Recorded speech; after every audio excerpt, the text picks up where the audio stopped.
ertzain burua daukagu, ertzaintzaren zuzendaria. Gervasio Gabirondo jauna, arratsaldeon. Bai, arratsaldeon. Konta iguzu zer dakizun baiketan buruz, Gervasio? Bueno, asko ez dakigu, baina, jakin genuen atzo goizeko 7 inguruan, guraso bat azaldu zen esanez, ze gertatu zitzaion atzo goizean, no? Nola jasozun dei bat, eta dei hortan azaltzen zioten, bere semea eta taldea, baituta zaudela, eta diru eskaera egiten zuela. Eta prestatzeko eta orainketa egiteko. Hortik aurrea, martxan ejarri zan, ertzaintza eta ertzaintzarekin, Mexikon zan deia, eta orduan, martxan ejarri bezan Interpol, eta horko gailu guztiak nola bideratutzeko beketa hau. Eta hortik aurrea, hasi ziren kontatuak egiten, eta hitz egiten, eta nola zauden taldeko lau gazteabek, ondo zaudela, baina diru kontuan gaia zala eta ordainketa egin behar zala. Eta, hor negoziazio batzuk izan ziren, eta azken finean gaur eguardian, angoizean, azken finean aukera jakiteko nun zauden, eta antzartu dira Mexikoko poliziak, eta aurkitu dituzte ongi lau gazte hauek, Deloreranko lau gazte hauek. Hortik aurrea, ondik ezak egun gauza askorik nola izan danango berriak, nola jokaera nolakoa izan dan, baina gu dakigu alde honetatik, neko luzia izan dela atzoko egun guztia gaur eguardira arte, no? Neko tensillua eta hortik alkarrizketa asko eta negoziazio asko, no? Bideratzeko. DF-en bertan zeuden baituta, hori badakizue, Gervasio? Nola esan dezu? DF-en, Mexiko hiriburuan bertan zeuden baituta, hori badakizue, han askatu dituzte? Bai, ala esan digute, hantzen bertan zaudela.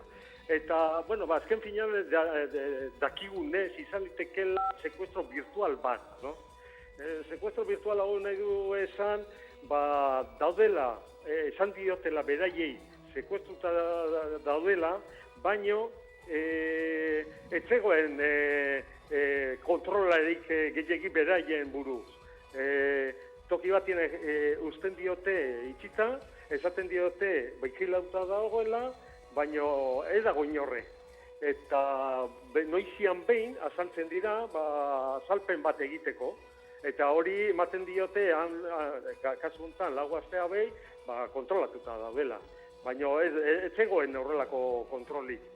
Eta orduan zer gertatu da goizean joan dirana o lokalizatu dana toki hori, du dakigunez behintzat, orain arte azaldu digute, lau gazteak zauden, besterik gabe.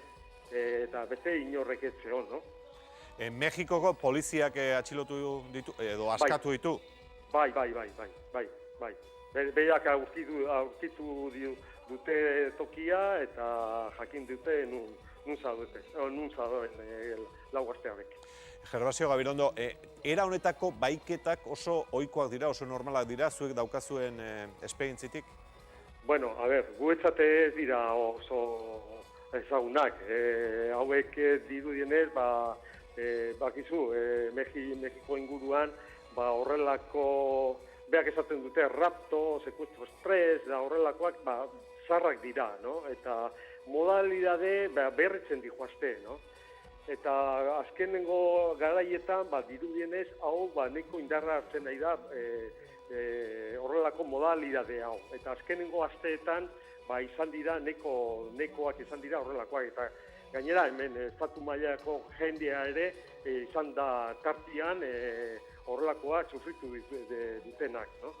Baina, gu hortan badakigu zer dagoen, badakigu jokaera nolakoa den, eta gure saiatzen gera jakiten zer dagoen mundu inguruan horrelako modalidade berrietan jakiteko, da baitzat kontuen eukitzeko nola jokatu horrelako gai gertatzen denean, no?